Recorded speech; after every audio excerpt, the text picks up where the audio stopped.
Hi, everybody. I'm George, and this is the best little horror house in Philly, the show where we talk about the best horror movie ever made, according to our guest, at least. And today's guest is part of the crew running Central Cinema in Knoxville, Tennessee, where you can see all kinds of great movies, including the one that we're talking about today has screened there. Please welcome Austin. How's it going, pal? Thanks for having me, George. I'm doing pretty well. I'm very excited to talk about Terror Train. Hell yeah. Look, this is one that you've been hitting for a while that you're saying is the best, so I was very excited to finally get a chance to tackle it for the show. I like to spread the gospel for Terror Train. So, like I said, you're part of the crew over there at Central Cinema, working behind the scenes at a theater, especially one that tends to do some repertory stuff in addition to new releases, helping to decide what gets to run. You know, that's kind of the dream for a lot of people, a lot of movie fans who are like, oh man, like if I ran the cinema, here's what I would want to play. So why don't you tell us a little bit about what that's like, just being part of the behind the scenes of a movie theater and how that all got started and everything? If your dream is to open a theater, my recommendation is to meet people who have already done that and become good friends with them so that they do all the hard work and then you can reap the benefits of working there. So this year, a few of us that frequented the theater and were friends with the owners, they very nicely asked us to join them in some capacity and help out. So since we reopened in April 1st, we opened with April Fool's Day, another fun slasher movie. I've been helping out, just running shifts a few times a week, and you can find me selling popcorn and Narragansett, the drink of choice of Quint from Jaws. Yeah, of course. That's our house beer at Central Cinema. So yeah, it's a fun time, and get to have. I don't have as much input on the programming, but this month, August, we've been doing employee picks, which has been a lot of fun, and everybody got to pick a couple movies, and my picks were Point Blank, the Lee Marvin, John Borman crime classic. That's one of my absolute favorites. And then also, I'm really excited coming up for Death Wish 3 and 10 to Midnight double feature. Oh, baby. So I think that's going to be a lot of fun, and I hope people come out for that. Yeah, absolutely. And it's got to be rewarding when, you know, even for these just employee pick ones where, you know, you're like, well, I think that Death Wish 3 should play. And then introducing that to people on the new screen, even people who are seeing it for the first time, you know, there's got to be a satisfaction to that, being like, yeah, like I am spreading the gospel of Terror Train or Death Wish 3 or whatever it is. Oh, absolutely. Death Wish, I feel like especially is one. Death Wish 3 of all movies. I mean, if you're not in the know, you may just brush it off, but it's truly one of the insane movies of cinema history. And I hope people come see that, and hopefully some new people as well experience it for the first time. Now, Central Cinema is also a big part of the Knoxville Horror Film Festival. And I'm curious what it's like being so close to such a huge horror, like just community and everything, because even though Knoxville is not the most enormous city in the world, it's the Knoxville Film Festival is something that has really captured people's imaginations on the internet. You know, I think that it has a pretty good reputation, especially for being a smaller film festival. So what's it like being just in Knoxville around that time and getting to sort of celebrate horror in such a fun way? My first time going to the film festival, I think it was probably 5 years ago this year. And I mean, I had a blast. It was a lot of fun. And even since then, it's grown quite a bit. Now we get a lot of directors and producers that come in to have their movies screened. And it's really cool because, like you said, it's still a small festival. So it's nothing to go up and talk to these people and kind of pick their brains about their movies, and it's cool. And especially with the opening of Central Cinema, it has made it really its own thing, has given it a kind of a headquarters almost. Really cool. So to zoom out a little bit, why don't you tell us a little bit about where your love of horror started in general? I came to movies a little late, probably late high school. I started watching movies, and even then I didn't really latch onto horror immediately. But like a lot of horror fans, John Carpenter, I heard his call and just kind of went from there. Specifically The Thing. It's not a unique choice, but I mean... For a reason, though. I mean, it's one of the all-timers. It's one of the best. Yeah. We're not talking about it today, but it is one of the best. Yes. It's interesting because you've mentioned a bunch of slashers, but John Carpenter Beyond Halloween tended to make more high concept stuff that wasn't necessarily just as simple as guy starts chopping people up. So I'm curious to hear what your favorite subgenre is. That's a tough one. Slashers are, I do like to see new slashers because typically in the kind of general pop culture, they've all been discovered. Everybody has seen the Friday the 13th, Halloween's, right? The Freddy's.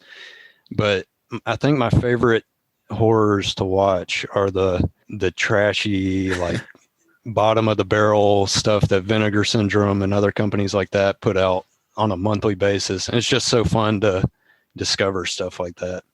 Yeah, especially because this is something that you and I have talked a lot about. I know we both are frequent enjoyers of Vinegar Syndrome's wares.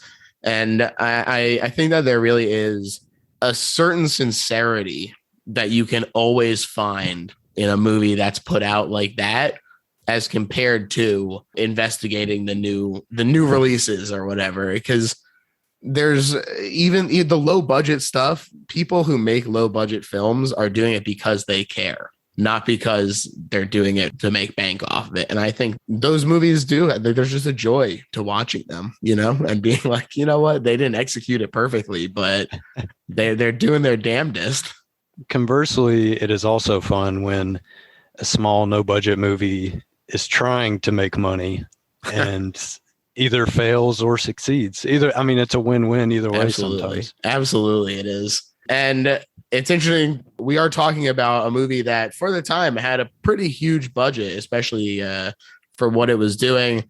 We're talking about a Canadian classic, 1980s slasher, Terror Train. This is Roger Spottiswood's directorial debut, although he has gone on to assemble an impressive resume, including Turner and Hooch, Stopper, My Mom Will Shoot, and the Bond movie Tomorrow Never Dies, along with The Sixth Day. So just got some names there. Oh yeah, pretty wild filmography there. And I'm not the biggest Bond fan, and that is definitely not at the top of my list, but that at least gives me the foot in the door to go back and try to make it work for myself in the future. Well, also, I think that even if it's not the best Bond movie, still, how many people can say that they directed a Bond film? Oh, yeah. So that's there awesome. You go. Notably, this is also 20th Century Fox's first slasher, depending on how you view the movie Alien, which some people do consider a slasher in space. But that said, they just distributed this, and it was produced by Daniel Grodnick independently. Grodnick was a pal of both John Carpenter and Deborah Hill, so he discussed his plans to make Halloween on a Train with them, and they gave him their blessing, which I just love to imagine that conversation. To its credit, and I'm sure we'll get into, I feel like it kind of exceeded that rough idea. Yeah, I absolutely think that, there is some of that Halloweenness going on. I especially noticed Jamie Lee Curtis at one point. There is a moment where it feels like the closet scene where like he comes in and she's like hiding and is like stabbing Al with stuff. And it doesn't feel like a ripoff though. It feels like they are like someone saw Halloween and was like, oh, I could do something with this. And they use it as a launching pad to really make their own thing. It's very easy and kind of, this is just how people describe things. But to say Halloween meets Train, I don't think really does an adequate job of describing exactly how bonkers this movie gets. Yeah, the original idea, I guess originally it really was Halloween on a Train because the killer came from a mental asylum, like in a gown, and hopped on the train. And somehow somebody had the great idea to like not do that, because I feel like it really would have taken away if it had literally just been Michael Myers on a train. I probably still would have enjoyed it. Yeah, that's true. It probably would have still been fun, but it wouldn't have been nearly as unique and interesting as it has become. That said, this desire to make Halloween on a Train did lead them to seeking out Jamie Lee Curtis. Because she was already in Toronto filming Prom Night, she said sure and signed on to this as well, making the trek over to Montreal instead. I have not seen Prom Night. Me neither. I hear it's not very good. That's kind of what I've heard, but I'll watch it eventually. Yeah, it's one of those things where I'm like, I'm sure I'll get to it, but Prom Night 2, that's a good movie. Bonkers as hell. One of the other producers, because Daniel Grodnick, not Canadian, so he couldn't be the lead producer because they were filming in Canada. So in order to get the tax shelter benefits, the producer had to be a Canadian as well. And so they got Sandy Howard to sign on. And Sandy Howard was like, by the way, I love magic. Let's get some magic in here. And lo and behold, they wrote a magic into the script. And it just so happens to be one of the most famous illusionists of our time. David Copperfield plays the magician in this movie, which is just outrageous to me. I love him in this movie, and I'm admittedly not even a fan of magic. I couldn't be bothered to watch a filmed performance of magic, but if you take that and put it inside a movie, I've talked about this a little before, but it's like, that's one of my favorite, like you can't even say genre, like sub tropes, I guess. Yeah. It's just endlessly fascinating to me. Yeah, especially because in this movie in particular, because they don't have green screen or anything, they're working on this tiny little train. They actually are shooting within a train. You know, the fact that they set up these illusions and really like have them on screen. We see a lot of magic in this movie. It happens a lot. And there he is. Copperfield is interacting with the cast and crew. This is absolutely the kind of thing where it feels like they could have shot Copperfield scenes and he was just like off doing his thing and they like stuck those scenes in. But instead, they really got him involved and the main characters interact with him and he like makes a rose for Jamie Lee Curtis and everything. They really went for it, which I'm very happy about, that they didn't just half-ass getting this magician in there. And I mean, he did a great job and he looks like he's having a lot of fun. And one of those producers said that he still talks about it. So I mean, I think he likes the movie. It's really cool. Yeah, I heard that he does still display a poster for the movie in his house, although he said that he was not going to do another movie because at one point it took him 67 takes to get one of the lines, which that's probably not ideal. It was very funny when I was reading about that because I found this big interview with Derek McKinnon, who plays Kenny, and he brings a lot to the movie. And he had all these fun little stories about all the production and everything. But just suffice it to say that with David Copperfield, he was apparently extremely fastidious and exacting to work with, but did genuinely engage and had a nice time. So good for you, David Copperfield. Now, to get back to Derek McKinnon, he was working at a drag bar in Montreal, and he went with one of his friends who was auditioning for the movie. And they pointed at the friend and they said, "You're no good." And they pointed at Derek and they said, "Do you want to audition?" And he was like, "Okay." And after going to see his act and 4 callbacks, he finally got the role. And they were like, "Congrats, Derek, you got it." And he was like, "Okay." And they were like, "Do you understand what's happening?" And he was like, "Yeah, I got like a bit part in the movie." And they were like, "No, you just signed up to be the lead in a 20th Century Fox movie across from Jamie Lee Curtis." So kind of an accident for Derek, but it really worked out because, first of all, like I said, he's really bringing a lot to it, especially that naturalism because he isn't a trained actor. But also, he and David Copperfield do kind of look alike. And so it brings this whole like red herring subplot that I like to the movie. Oh, yeah. I love that it adds a layer of confusion to it, where this is another thing I like in slashers, where there's a prologue that sets up another story that may or may not be fully related. You don't know the extent that it's related. In this case, you pretty much know exactly who the killer is, but the confusion of, is Kenny the magician or the assistant or something else entirely? It's just very weird and confusing that I think adds a lot to the story. Yeah, it's interesting because there's never any question about who the killer is, but there is a question about who the killer is because they're like, okay, it's Kenny, great, but which one of them is Kenny? So I agree. I think that that's pretty great. They also kept Derek isolated from the rest of the cast. to help create that character as well. And in order to sort of placate him to have to do this, they're like, all right, well, you can develop a lot of your own backstory as well. And so he was actually the one who decided that he'd been in a psychiatric hospital before because, and this is not in the movie, but he said that this was the backstory, that he'd accidentally backed over his mom while she was taking the garbage out, and they were in like a rural area. So there you go. That was his famous murder from back as a young man. Also of note is the fact that it was indeed Derek himself in each of the masks, playing 11 roles in total for this movie and spending time with each of the people that he'd be imitating to capture their physicality and whatnot. This was something that really drew the producers to him, because in his stage show, he would just like talk to people in the audience. He'd do some crowd work and then slowly start to like take on their mannerisms and imitate them back to them. And so they said, this is it. This is something we want to be happening in the movie. And I think that using that sort of physicality to pretend to be the other friends and everything on the train does help to bring a level of believability to why they're like, well, first of all, they're also drunk, but also why they're like, yeah, okay, this is him, sure. Yeah, and to him being isolated, I mean, that's perfect for the story where he's like, starts out as the outsider and kind of propels from there. Yeah, I totally agree. Hurt Bachner plays Doc. You probably know him as the asshole in a skyscraper in Die Hard. Now you know him as the asshole in a train from this movie. I love him, by the way.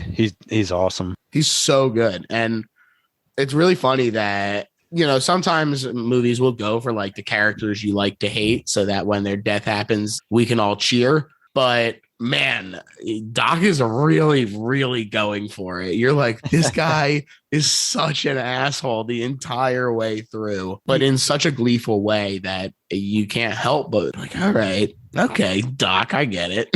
That's exactly what I was going to say.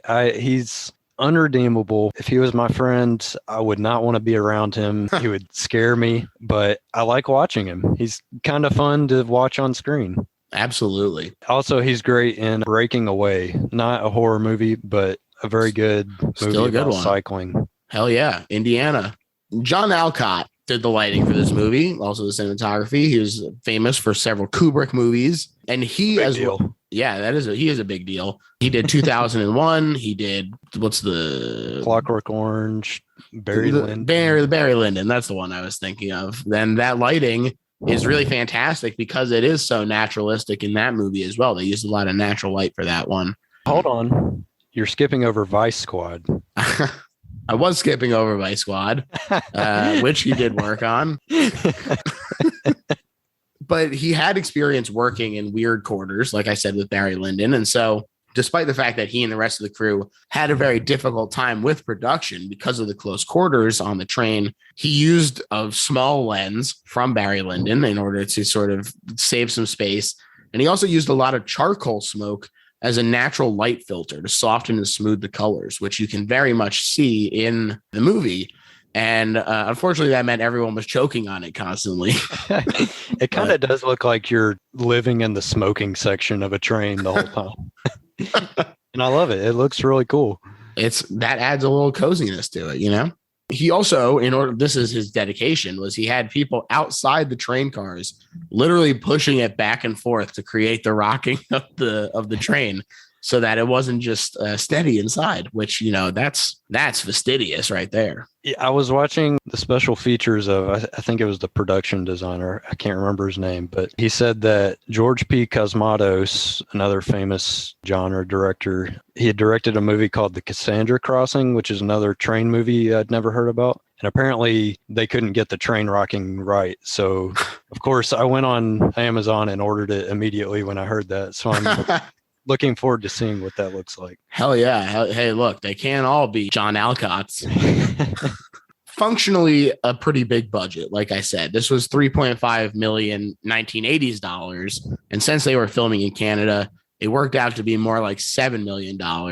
And then additionally, Fox put a lot of money behind it for the advertising campaign, supposedly as much as an additional $5 million, more than the actual budget behind the marketing. That seems insane for a movie like this. Right. It seems like at this time, you almost wouldn't need the marketing. Right. It has such a unique draw to it. I guess that they were like, well, we got to do something since we didn't actually produce it. Like, we need to justify our involvement in some way. And, it did make 8 million back at the box office. So it just about broke even on the entirety of the cost. And folks, Raj is back to his villainous ways, claiming that this movie simply doesn't care and that it's a series of sensations strung together on a plot. Any plot will do. Just don't forget the knife and the girl and the blood. This guy. For shame. For shame, Raj. I don't agree, frankly. I think that this has more going on than what he seems to be insinuating. And the plot is much more interesting because they're trapped on this train than like 1,000 camp set slashers. So fuck off, Raj. Yeah, Raj, why don't you go watch like Blood Lake or something where they go water skiing? Actually, I wish he did get a review of that because I want like. I'm trying to get Roger Ebert, his ghost, to review Winter Beast. I'd pay for that. But yeah, it's really great, and the production went pretty smoothly. Like I said, Derek was involved. Like, there wasn't a ton of stunt work, but there were a few accidents on set, which that sucks. And so luckily, the actors didn't get hurt. Stunt people who understood what they were signing up for got hurt, but it sucks that they got hurt at all. So be careful on set, production people. So to get into the actual movie, we cold open, pun very much intended. It looks so cold. It looks fucking freezing. They're supposed to be at a Northern Illinois chapter of Sigma Phi Omega, but it is in fact actually shot at McGill University in Montreal.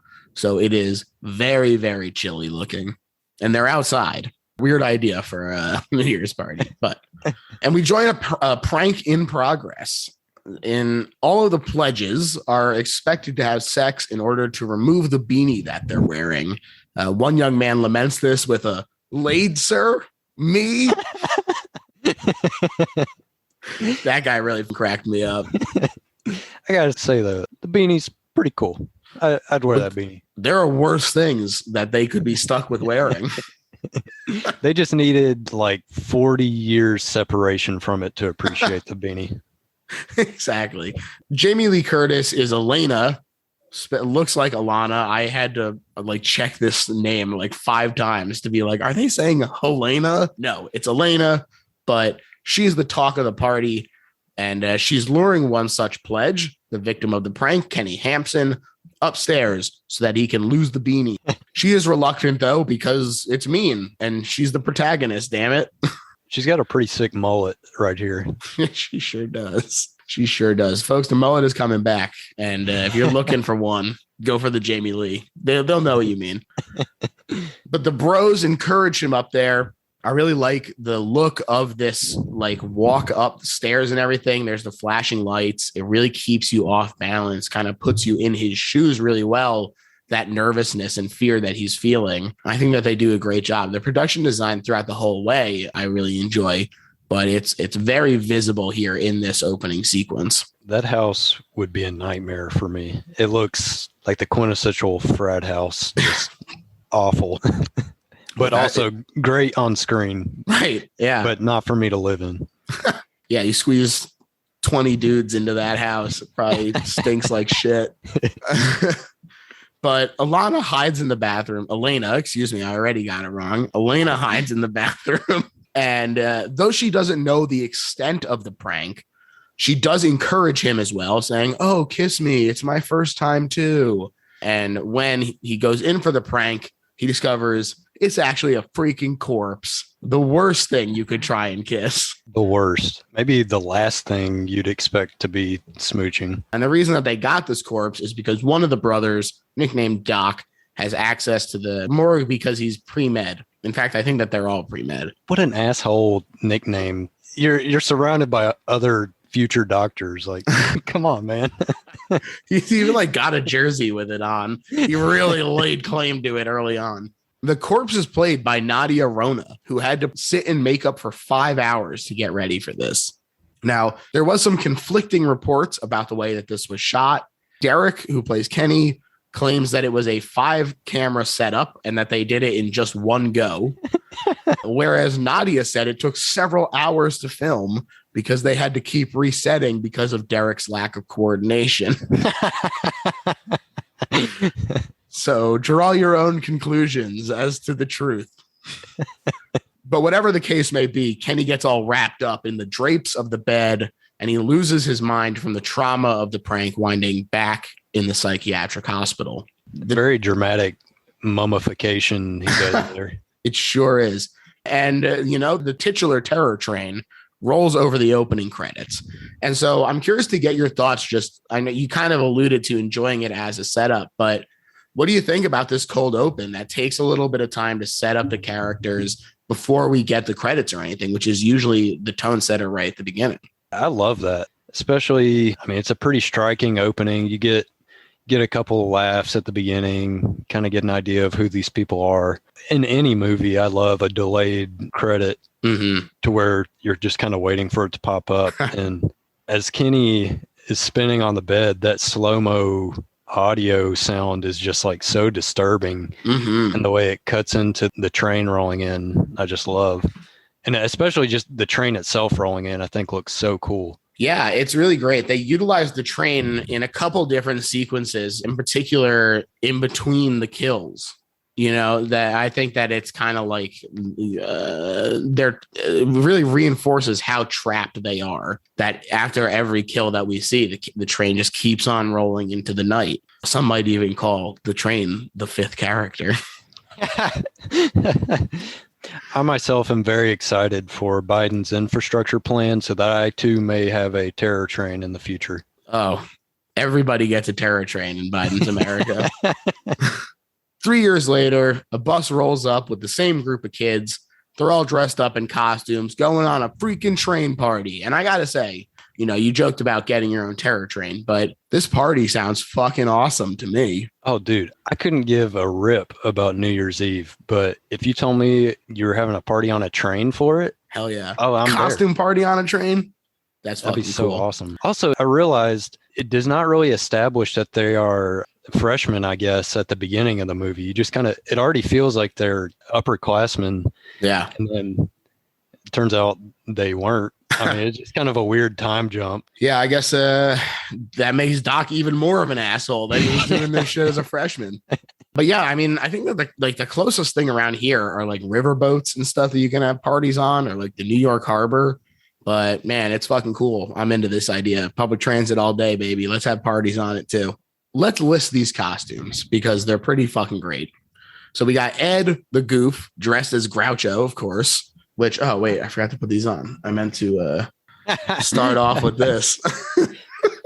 I ordered some Groucho glasses the other day. They, it turns out, are a piece of shit. But I can at least get that going. So there you go, Patreon people. You can check that out. So we got Groucho. He freaking sets himself up perfectly right away. Comes out saying, "Anybody seen my girlfriend? She's the one with the big caboose."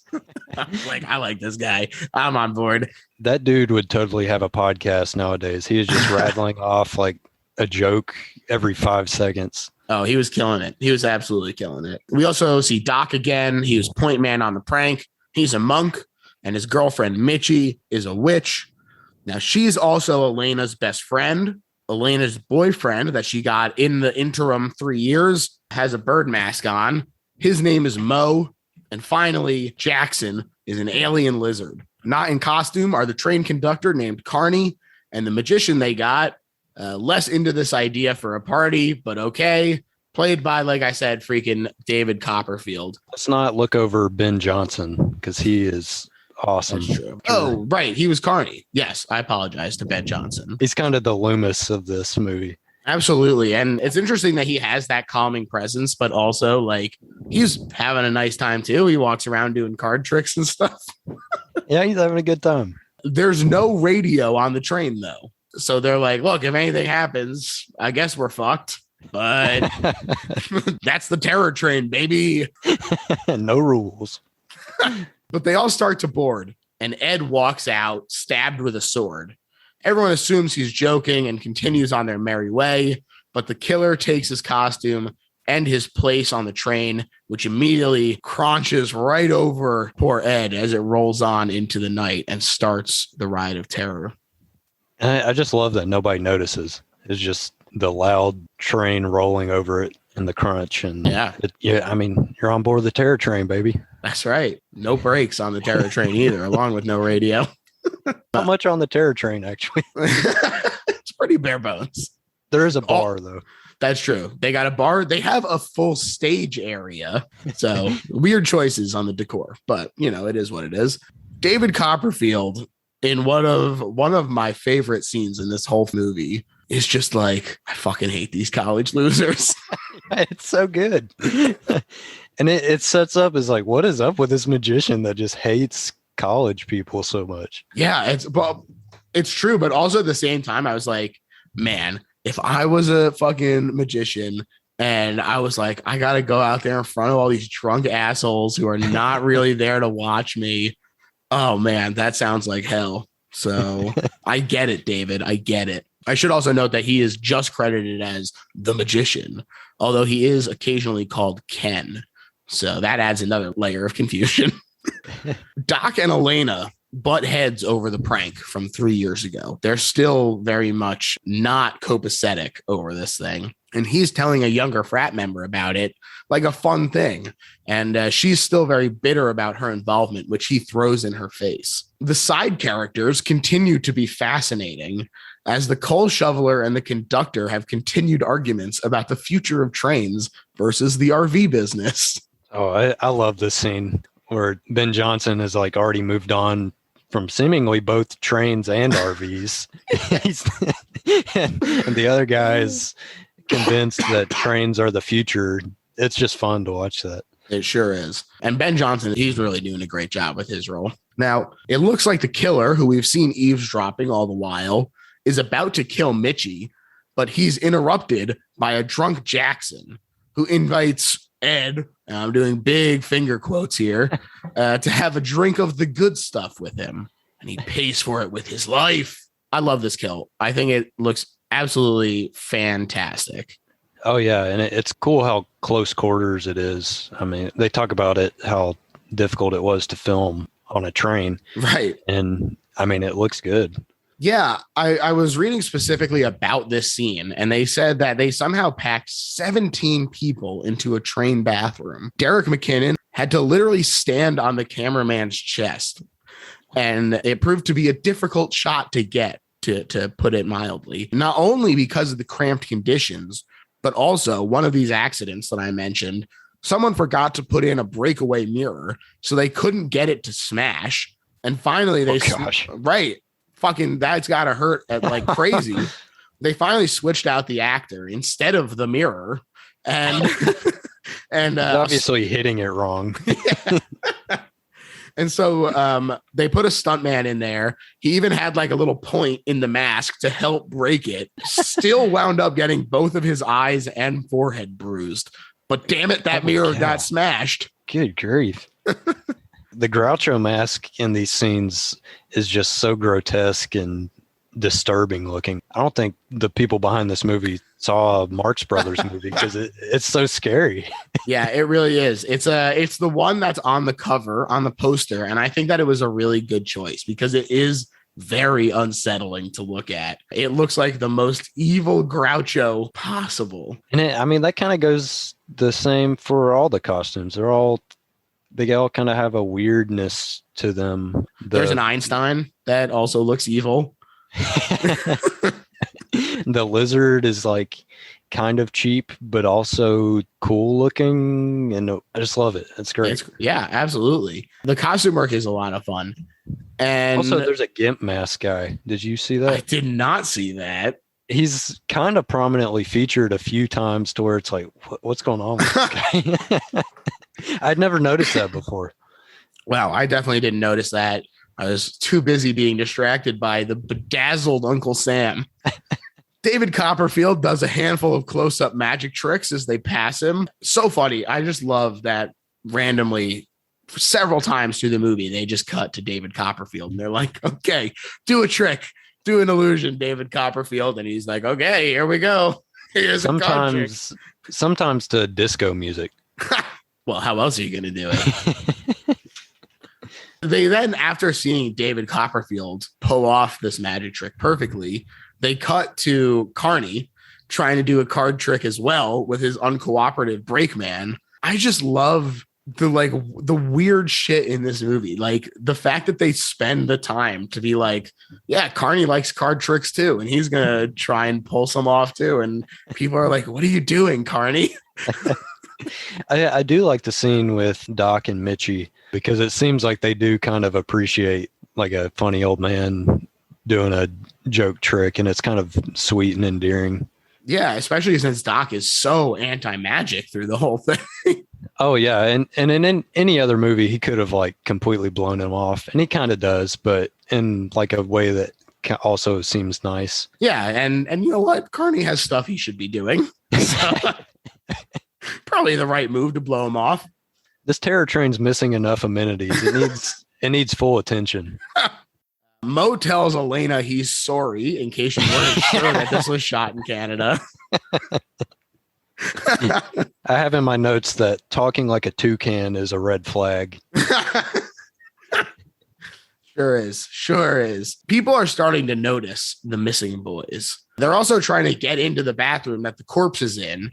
As David continues to knock out just more magic tricks on the stage, he's just still doing his thing. They spend plenty of time with him. It's also very funny to see him perform in a cramped environment, and it does not really do the tricks any favors. It just looks a little funny, but I enjoy it all the same. It's so much fun. Absolutely, especially in the later one where he does this big dramatic like vanishing and reappearing thing, and the camera just has to like slowly pan over because there's no room to set it up another one. It's really fun stuff. But this is where Doc says that he hates magic, and Mo says it's just because he can't figure it out. So Doc overcompensates, and he tries to pick up some women with Mo while their girlfriends are dancing in the other car. They try to take them into the bathroom, which is still locked. So Carney gets involved, and he finds the bloody Jackson and handles it very coolly. Yeah, and maybe not professionally enough. Like, I feel like I wouldn't just assume it was a prank, as you find out a few minutes later. Yeah. He's like, well, there was a lot of blood everywhere, but also Jackson dies too quick. I like him a lot. He was fun to watch. He was fun. You know, the bad jokes of Ed, that'll wear on you pretty quick. So it's like, I'm glad that he gets it while I still like him. But Jackson, he could have stuck around. He finds, though, that the quickest way to get this handled is to just press on Carney, because going back, like backing the train up, would be a much slower speed. So he's like, we got to just go through and wind up at the beginning again that way. When he heads back to show the brakeman, though, the killer has switched places with the corpse. And now bloodless, he pretends to just be drunk there.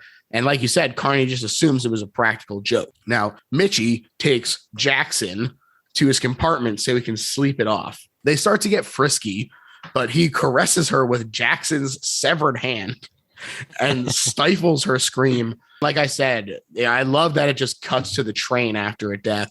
They just keep getting deeper and deeper. There's no out for these students. Oh, yeah. I can't remember if this is the cut where I don't think it is actually, where it goes straight into the train whistle. It may do it a few times, so. actually. Yeah, they definitely show it rolling, like every time they cut to it, like the train, and just like have it driving. But there are a few where it's punctuated by the whistle that really, it's like the cannons in the Hunger Games, where you're like, another one's down. The train whistle marks it. They really used the train, and I love that because I've always liked trains. Hell yeah, I love trains. They're fucking great. I am always extremely paranoid about missing my stop, though, and the train's always man, that rocking just puts me right to sleep. And so I'm like, no, I can't sleep. I got to stay up in case I miss my stop. So it's a real catch-22 for me, but I do love them. Now, Copperfield does another illusion for Elena, but Doc arrives looking for Mitchie, and he tells Elena to go talk with Mo, despite having left Mo there with another woman clad only in trousers. Mo, doesn't make the best choices, we'll say, but he is at the very least trying to maintain a little bit of respectability here. And Doc is really undercutting him at every possible situation. This viewing was a little more apparent. The other podcasts we are fans of that I'm not going to mention here because they don't need the advertising. And until they come on this podcast, cough, cough, Snorley and Bust. I think they alluded to this when they covered this recently, that there's like kind of a gay undertones between the two. And I hadn't really noticed that before. And on this viewing, I definitely agree. I mean, I don't think Doc is that big of an asshole to just do it for fun. I don't know why else he would send Elena to that compartment. And he also says, like, you'll always have me or something. Right. He says, well, if she dumps you, you've always got me, you know. And then he very seriously says, I mean it. It's like, he's very serious. Yeah, I definitely agree, because right after this, David Copperfield does another couple illusions. But when Doc finds Mo stabbed to death next to him, he's ignored / everyone thinks that he's pranking again. Classic Boy Who Cried Wolf situation. But this reaction is very interesting, and I think does play into some queer subtext in the movie between Kenny, who is a guy who cross-dresses in the movie, being played by a drag queen who is gay in real life. You have Jamie Lee Curtis's tomboyish good looks, something that she has always been very well known for. And most important, textually, the overcompensatory masculinity being presented by Doc, whose last name is Manley, by the way. I did not know that. Yeah, and the way he not only reacts to Mo's death, but up to that point has done everything in his power to sabotage that relationship. Such an extreme response. Right. He really likes Mo. He sure does. And also, when Mitchie is trying to seduce Jackson, she does mention something about having an arrangement with Doc. Leads me to think maybe she understands that he's not really interested, but just trying to protect an image that he has. So there you go. Something to chew on out there, folks. Elena tells Doc that Mitchie is dead too when he stumbles across her and Carney. And to add even more evidence to that, he reacts a lot less strongly to Mitchie's death than he does to Mo's. Carney heads to the front when his pulling on the emergency brake does nothing to slow the train. So he thinks that something has happened to Charlie, and everyone goes flying when he slams on the brakes himself. And then Charlie shows up and he's like, hey, what's the deal? I was like, just because the guy grabbed it doesn't mean you have to stop it now, too. I mean, the staff is checking the train while the kids are quarantined outside, and everyone has to take off their masks. Two porters find another corpse, and outside, people are suspicious of Doc and this possibly being another prank. I do like that this is something that has also presented it as a possible red herring, that Doc is this known prankster, and it's an interesting element for him to be one of the people who has been affected by it and to be so desperate to prove that it's not a prank, but everyone just assumes that it would be. The irony that they have to take off their masks in quarantine. Wow. So true. Topical. Also, I love the guy that comes up to Doc and like threatens him about it being just another one of his pranks. Right. I love that he's got this reputation that probably nobody really likes him.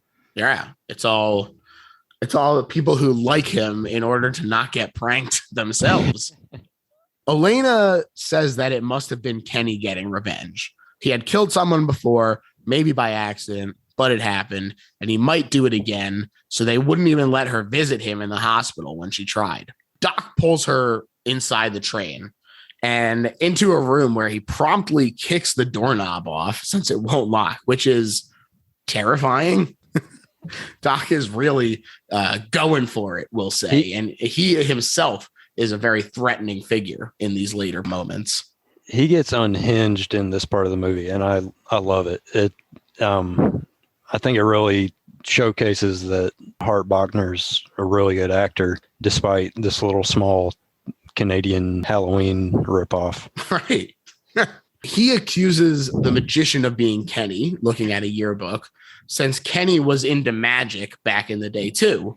And it's so funny to me to be like, the difference between someone who was into magic in college and David Copperfield, like while he was in a psychiatric hospital, that must have been some really intense practice. Who among us was not into magic in college? Sure, everybody did a little magic. Okay, Austin, sure we did.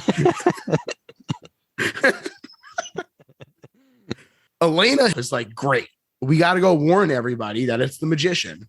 But Doc says, fuck that. I'm not moving. Every man for himself, which again, abhorrent as always from Doc. Real misanthropic attitude. It really is. Although he may well have lost the love of his life in Mo and the love of his fake life in Mitchie. So, but Elena she leaves the room and she immediately sees a dark figure with an axe. And so she starts pounding on the door, but Doc won't let her back in. Man, Doc really going for most hateable. I think this is where the shot is down the hallway of the train and it's just a pink light. Yeah. And it looks really cool. Oh, it's good. Oh, it's really good. And thankfully it's Charlie and he escorts her back outside, but Doc doesn't realize that the killer is in the room with him. And when he finally does think that he understands what's happening and he like looks around and you don't know exactly when it's going to happen, but you can feel the tension rising as he looks around this room. Oh man, it's just so fantastic. Yeah. This scene is what you want from a slasher movie that maybe 10% of them actually have. Yeah. It's got that great suspense where he's looking everywhere and the one place he doesn't look is where Kenny is. So true. And he of course thinks it's Mitchie, and that this was, in fact, actually all a joke because he looks down and sees the ring that he stole from Mitchie when he killed her. Get a little vibra slap action happening in the friggin' score there. There's also some very nice foreshadowing when you see what costume is on the floor and couch of the compartment. I didn't notice that.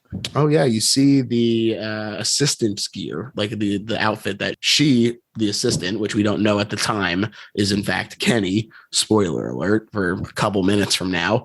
But yeah, there's like the sequin dress and stuff is like on the ground in the background there. So just some cool foreshadowing that says, hey, you know that they've been changing costumes. Maybe you should be checking over there, too. Derek, who plays Kenny, and Hart, who plays Doc, did not get along since Hart was method acting and Doc is a huge asshole. So that means that Hart was being a huge asshole. That's just really surprising to me. Yes, me too. Absolutely. This is my very surprised voice. And Derek said that he had a really fun time with this kill because they were not the best of friends. So this is the kill, I think, where his scream goes straight into the train whistle and it is just... Ooh, it's good. Elena goes to tell Carney it's the magician, and she takes him to go see the photo that Doc had, but they find his decapitated body there instead. This is another really great moment for me. I love how the head drops so much later from the luggage area. Really great work to have it be so that satisfaction of the delay. I just love it. Oh yeah, I love that head prop too. It's in that realm of just fake enough and just real enough to where it kind of works and it doesn't linger on it. Yeah. And it kind of grosses you out. It's just fun to watch. Absolutely, it is. Carney goes and escorts the magician's assistant out of the parlor car and locks it after being told that the magician is still behind the stage. The angry crowd demands to be let in so that they can go kill him, Murder on the Orient Express style.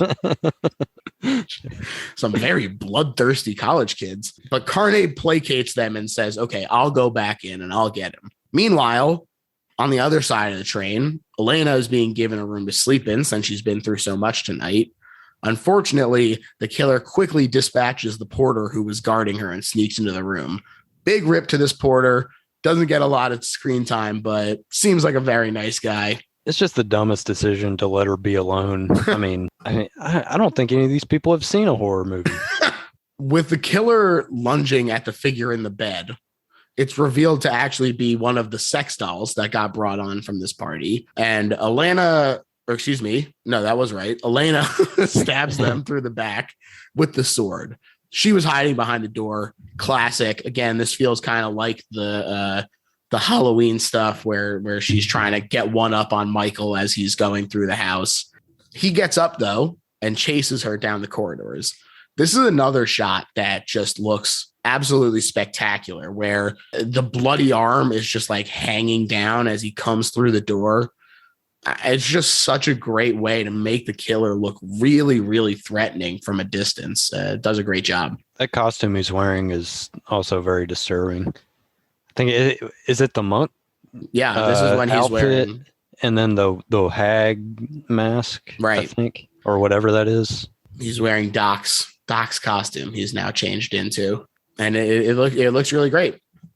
Elena gets choked down to the ground, and she bites his hand to give herself some time and sprays some chemicals out from the fire extinguisher at the killer to blind them. Derek said that this was a real knockdown, drag out fight where they were really like going for it. Apparently, she actually kicked him in the balls because he ripped her blouse.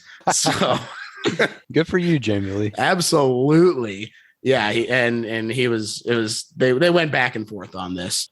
She then locks herself in some kind of cage room.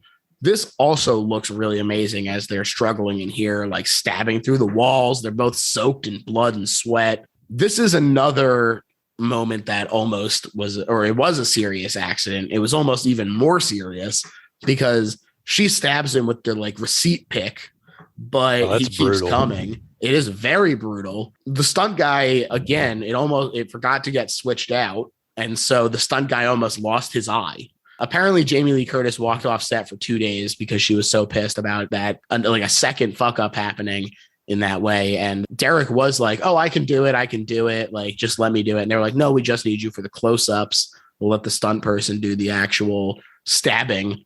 And almost took him right out. So gotta be careful on set, folks. She doesn't see, she throws him from the train between the compartments after he's weakened by this, but she doesn't see him grab onto the train on his way down.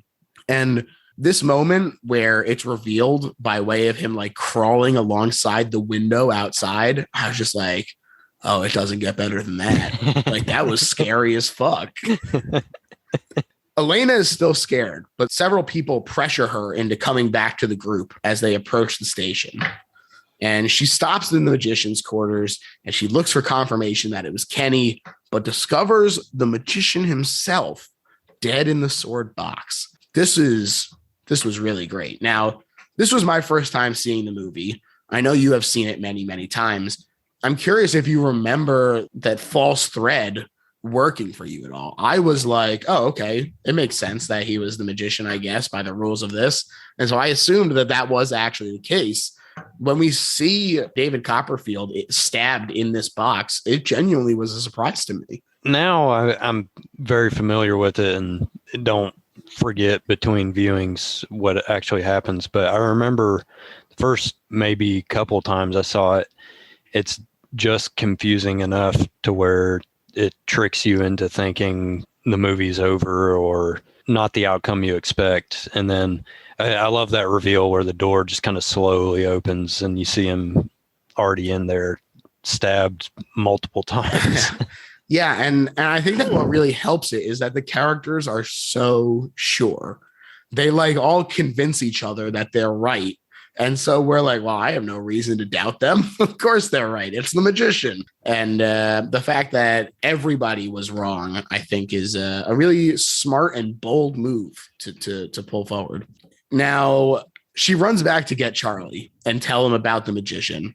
But when Charlie grabs her wrists, she realizes that it is, in fact, actually Kenny, not Charlie, and that Kenny had been in disguise in drag as the magician's assistant the whole time. This sequence of pulling off the makeup and the wig looks so good. And he looks super evil here with the like smear of blood on his face and the grim gleam in his eye. What an amazing reveal and coming out party for the character of Kenny. Oh yeah, I like that a lot. It kind of reminds me of Master of Disguise. Okay. How he kind of like shakes between characters and stuff. Yeah. But this is like the good version of that. Right. Sorry, you mean Master of Disguise, not the second best horror movie ever made? But it's really great. She's clearly freaked out. She tells him that she's sorry, but he says that she hasn't changed. He tells her to kiss him in a callback to the prank. Now, this was not in the script, but Jamie Lee Curtis came up with this. So she said that she thought it would add power to the scene. She was always looking for stuff like that since so much of the focus was on the action and the killer. Unfortunately, all the kiss does is send him even further into his madness, spinning around like he's in the drapes again before Carne comes rushing in with the shovel, knocking Charlie in quotes, Kenny, off the damn train, smacking the ice into a freezing river. And once again, the train keeps rolling on. We cannot forget to mention that thud, the two thuds that Ben Johnson applies to Kenny's skull. Holy cow. I mean, it sounds like, I mean, it just sounds so great. Yeah, I think that he was probably dead before he hit that ice. And then this is another thing I love in movies is when a dummy gets dropped in lieu of an actual person, I guess you would say. Right. And I love, this one actually looks like pretty decent. Sometimes they like the arms splay out in a weird way. I kind of like it the worse it is, but this one is like a good mix of like good and comical looking. Yeah. And just the way it thuds, Kenny thuds into the bank of the ice. It's like you're looking at that little pond and he misses it completely. Oh man, it's so funny. They're like, you can't even let him have a little bit of dignity on his way out. No, he hits that ice first and then flops right into the frozen river. It's great. It's really great. I think that it's a fun ending. I like that Carne gets to come in and help save the day. This is a movie that really, as the movie continues, your enjoyment just increases and increases and increases because it goes for a train movie, it goes further and further off the rails as the movie continues. I think it is very much to the movie's benefit. So we've now reached the point, Austin, where we sum up why this is not just a good horror movie, but is in fact the best horror movie ever made. And you're going to start things off for us, pal. Okay. I've got a lot here, so hit me with it. Hopefully this doesn't take too long. So this movie, when I think of it, it kind of reminds me of like My Bloody Valentine, another kind of similar stature movie, probably in higher standards than this, but another Canadian slasher, more of a classic than this, I would admit. It's got kind of a similar setup with a prologue, all that cool stuff. Anyway, the setting is just, 10 out of 10, can't get any better. Train is super cool. I love that it is set on New Year's Eve, a holiday I don't care about, and it makes me care about the holiday. Hell yeah. Everybody's having fun on the train, drinking beer and liquor and coffee, just trying to stay warm and have a good time, watch magic. Everybody's in costumes. It's just amazing. The characters themselves they're just fun to be around. And I was on this show to talk about Friday 2. I'm going to say it. I think they're just as good as that. Wow. And dare I say Halloween itself. I think they're layered enough you don't really want to see anybody die, even the asshole characters.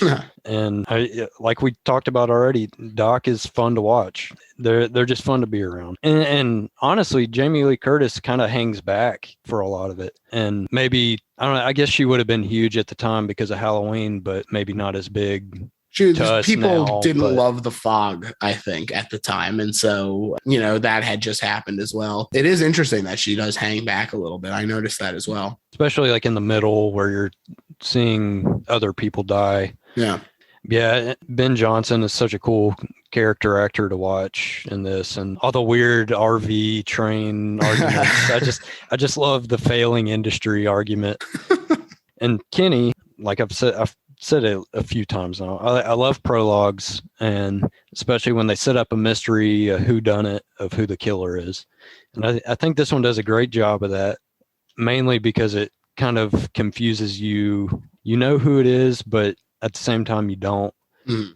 And I can admit the makeup effects, to some people probably know exactly who it is right off the bat. To me, I thought it worked. Probably works better in lower quality definition, but I still think it works. And the multiple masks, like how often do you, usually in a horror movie, you're talking about the one mask. If that. And it may be a good one, it may be a bad one. This one has a bunch of good ones. And it's awesome. So the magic part of it, I don't know why I love magic in movies. I've screened this for our group of friends before, The Wizard of Gore, which I think is what kind of jump-started this love. I saw a kind of clip of it before I saw the Texas Chainsaw Massacre in theaters, and I was like, what is this movie of this magician chainsawing his like audience participants? And I think that's what started it. It had to have been. You were never the same. Yeah, never the same. And I'm sorry, but Montag the Magnificent and Wizard of Gore, he's the best movie magician. I have to admit, David Copperfield is amazing in this, but he still can't compete with that. Which I think, to sum it all up, it's not Terror Train, it's Terrific Train. Wow. So true. You know, I'm inclined to agree, frankly. To me, this is the best horror movie ever made because there's a lot going on with it. There is a really fun setting, like you said, and it's not just that they are using a train as the setting. It's that the train really feels like they're there. You know, there's a lot of running back and forth and having to navigate the different compartments of the train. It feels like it is an obstacle in their way to have this very confined space in a way that not every movie that deals with trains or even boats or whatever always manage to capture. And I think that this does really capture that isolation that the crew feels and how much that they have to just keep pressing forward. I think that the side characters in this are outrageously good. There is so much little bits of character to them. And the flavor that they bring to this movie is just so fantastic. That sequence that you already pointed out again, where they're arguing about the dying industries, is so funny. The fact that Carney is walking around just like, hey, I can do card trick too. Check it out. Like, and then it's like a joke one, like you said. They all have these little character things that make them more interesting than just the conductor or the friend. You know, they all have something going on. I think that Doc, like you said, is incredibly fun to watch. He's a great secondary antagonist. There's a lot going on in terms of his relationship with Mo and Mitchie and Elena. And I think that he really kind of serves as the linchpin for this movie because there are big gaps where the killer is kind of just operating in the background and Elena and / Jamie Lee Curtis is just doing her thing elsewhere. And so if Doc and Mo are not interesting, then there's just huge stretches of this movie that suck. But because they managed to create such a great character and relationship between the two of them, those scenes are not boring. And it really does do a great job of keeping you engaged in between the murder sequences, which are also fun. You know, they're not all on screen, but they do a good job of letting your imagination fill in the blanks. The ones that we do see are a lot of fun. There's just a lot going on. The costumes are very fun. The fact that he is constantly switching and each time has to shed his skin like a chameleon and blend in all over again. There's just so much fun stuff happening. And the fact that this started out as an admitted take on Halloween and manages to really come into its own and create its own unique movie that it really is fantastic. And I'm glad I got to see it because it's the best horror movie ever made. Austin, I want to thank you so much for coming on, man. This was an absolute blast. Where can the people find you? Well, thank you for having me, and I'm glad you enjoyed it. And it was a lot of fun talking about it. As far as finding me, if you're near Knoxville, Tennessee, come to Central Cinema. Hell yeah. Let's see, the weekend of October 21st or 2nd is the Knoxville Horror Film Fest. And we'll be announcing details about that as of this week, probably the week before this comes out, I would think, or sometime before that. Yeah, I saw there's some rumblings already coming out. I saw the new poster for this is 13, right? Correct. And the teaser poster that has been posted on the socials, I think Central Cinema Knox on Instagram, I believe, and shoot, what's the Horror Fest? Probably Knox Horror Fest, maybe. I'm sure you'll find it if you look for search it, and you'll probably figure it out. Yeah, I've seen the poster and it's awesome. I've seen what we're planning to show, and it is also awesome, and it's gonna be a lot of fun. Very cool. Well, I'm hoping to get down there myself one day. So maybe you'll also see George there and not just Austin. That'll be a lot of fun. Hell yeah. Awesome. So yeah, as far as my plugs, you can find me on Twitter at Little Horror PHL. You can find the Patreon, which is also Little Horror PHL. It's got all kinds of bonus stuff, including episodes about things like Freaky Friday from 2003, also starring Jamie Lee Curtis in the other best horror movie ever made. She's been on the show a few times now. We did Halloween 2 as well. So she's making the rounds. We've also done stuff like EC Comics we talked about, which was a really fun episode. Begotten, which is a fucking weird movie. That's a fun one too. So yeah, there's all kinds of great stuff over there. You can check that out. Rate and review if you're enjoying the show. And that's pretty much it. Thanks everyone. Bye.